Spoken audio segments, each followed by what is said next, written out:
पीले दांत वाली बहू। रंजना कभी ब्रश नहीं करती थी। उसे कितनी बार उसके माँ बाप ने डांटा, लेकिन उसका कोई असर उस पर होता ही नहीं था, जिस कारण से उसके दांत पीले पीले हो जाते हैं। शादी के बाद। अरे बहू, वैसे तो तुझ में कोई कमी नहीं है, पर तेरे दांत इतने पीले कैसे हैं बेटा? कैसे मतलब? कोई सर्जरी थोड़ी ना कराई है। वो तो क्या नाम, मैं ब्रश नहीं करती थी तो पीले हो गए। अब क्या करूं? आप कहें तो लाल करवा लूं या फिर काले? यार ये क्या है, क्यों माँ से लड़ रही हो? लड़ रही हूँ? अरे मैं लड़ रही हूँ या ये बोल रही है कि दांत पीले हैं, पीले। अरे तपस्या थोड़ी ना की है इन्हें पीले करने के लिए। बकायदा ब्रश नहीं किया है 20 साल तक, तब जाकर। छी, कैसी बात कर रही हो? ये उस वक्त तो पीले नहीं थे जब हम लोग तुम्हें देखने आए थे। अरे तब साफ करवा लिया होगा डेंटिस्ट के पास जाकर। अब देखो कैसे पीले पीले लग रहे हैं। रंजना सास की तरफ गुस्से से देखती है। फिर शुरू हो गई पीले पीले पीले। अरे पीले तो तब भी थे जब मेरे हाथ का रसगुल्ला उड़ा उड़ा कर खा रही थी और बोल रही थी, लड़की नहीं गुणों का खजाना दे रहे भाई साहब आप।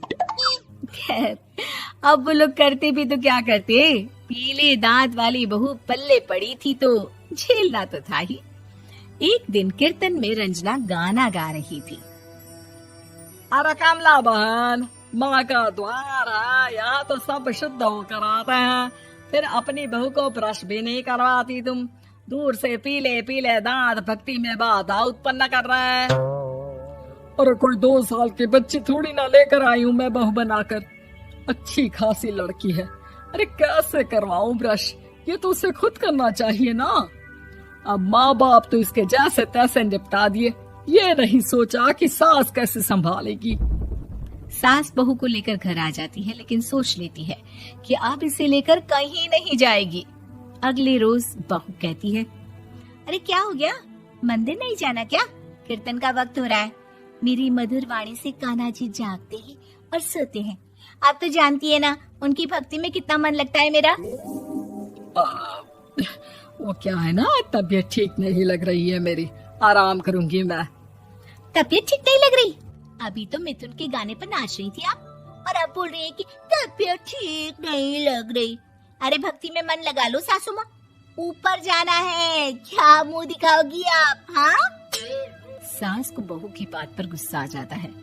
मैं क्या मुंह दिखाऊंगी, इसकी चिंता तो ना कर, समझी?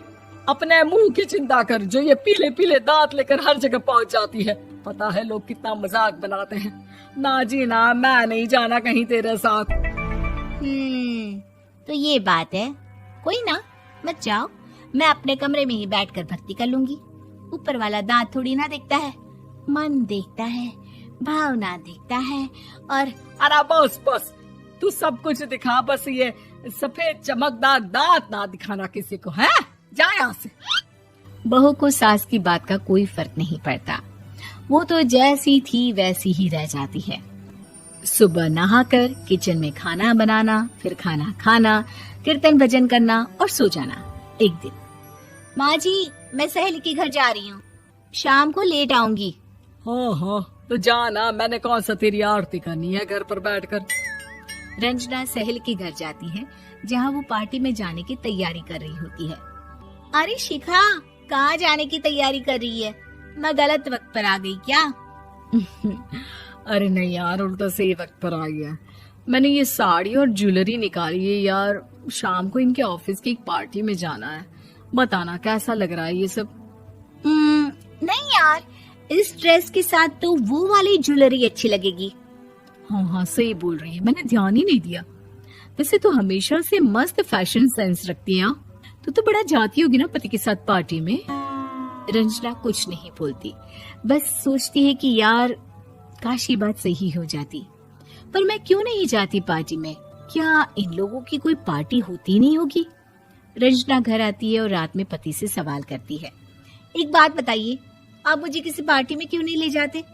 क्या आपके यहाँ ऑफिस में पार्टी नहीं होती?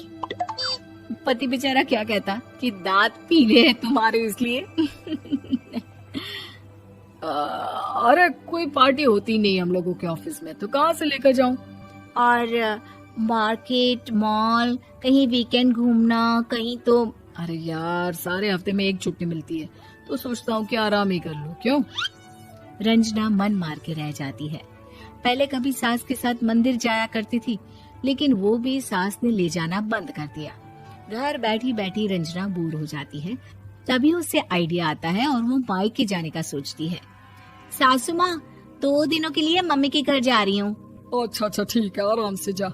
और हाँ, माँ से कुछ अच्छी आदत सीख कर आना कि कैसे शरीर के हर भाग की तरह दांतों की सफाई भी जरूरी होती है, समझी? शुरू हो गई ना आप। वो लोग आपकी तरह नहीं है कि छोटी छोटी बात का बतंगड़ बना दे। उन लोगों के लिए मैं मायने रखती हूँ, ना कि मेरे पीले पीले दांत। रंजना माँ को बिना बताए उन लोगों को सरप्राइज देती है, लेकिन जैसे ही वो दरवाजे पर पहुंचती है, अंदर देखती है कि घर वाले कहीं जा रहे होते हैं। अब माँ, काश रंजना दीदी के दांतों वाली प्रॉब्लम नहीं होती, तो वो भी हम लोगों के साथ चलती ना बुआ जी की बेटी की शादी में। हाँ बेटा, लेकिन अब उसे कौन समझाए कि उसको उसके पीले दांत नहीं दिखते, लेकिन उसके आसपास के लोगों को कितना एम्बैरेसिंग फील कराते हैं। मुझे तो कितनी बार उसके स्कूल की टीचर ने शिकायत की कि उसके साथ कोई लड़की बैठना भी नहीं चाहती, और ना ही कॉलेज में कोई उससे बात करना चाहता था। लेकिन पता नहीं क्यों उसे ये बात समझ में ही नहीं आती। कोई कमी नहीं है उस लड़की में, बस यही कि दांत पीले हैं। वो तो भला हो जीजा जी और उनकी माँ का, जो दीदी को जैसी है वैसे ही रखा हुआ है। रंजना को अपने घर वालों की बात सुनकर बहुत दुख होता है। वो सोचती है कि वो क्या करे, लेकिन फिर वो सीधा डेंटिस्ट के पास जाती है, अपने दांत चमकाती है और कसम खाती है कि वो रोज ब्रश करेगी। अरे क्या हो गया?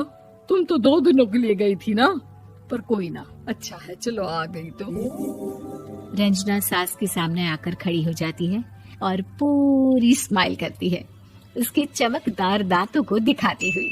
हैं? चले मंदिर? माँ, मुझे माफ कर दीजिए, मैंने आप लोगों को बहुत एम्बैरेसिंग फील करवाया। मैं आज से रोज ब्रश करूंगी।